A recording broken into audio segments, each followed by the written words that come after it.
Hi భవానీలు, అందరూ ఎలా ఉన్నారు? అందరూ బాగుండాలి. ఆ దుర్గమ్మ తల్లి అందరినీ చల్లగా చూడాలి, చల్లగా కాసి కాపాడాలి. అందరూ నవరాత్రులు బాగా చేసుకుంటున్నారా?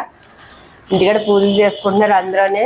కుంకుమ పూజలు అవి రాత్రి సోమవారం కదా, అమ్మవారికి అండ్ శివయ్యకి ఇద్దరికి అన్నవరం ప్రసాదం చేశాను. చాలా బాగా కుదిరింది, బాగా వచ్చింది. నేనే స్వయంగా నా చేతులతో చేశాను అనమాట అన్నవరం ప్రసాదం. ఈ ఆకులో పెట్టిందని అన్నవరం నుంచి తీసుకొచ్చాను అనుకోకండి, నేను చేసిన ప్రసాదమే. దేవుడి దగ్గరే ఈ ఆకుల్లో పెట్టాను, కానీ వీడియో తీయలేదు నిన్న సరిగ్గానే. అందుకే ఈరోజు ప్రసాదం వీడియో తీసి పెడుతున్నాను మీకు.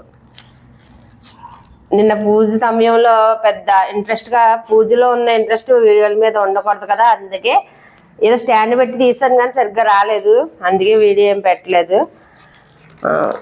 ఇది నేను చేసిన ప్రసాదం చాలా టేస్టీగా చాలా బాగా వచ్చింది అన్నవరం ప్రసాదం. ఓం నమ శివాయ. జై భవానీ మాతకు జై.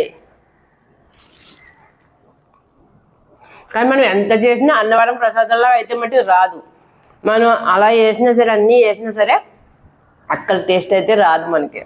కానీ ఇది కూడా చాలా బాగా వచ్చింది. Thank you for watching. Like చేయండి, షేర్ చేయండి, సబ్స్క్రైబ్ చేయండి.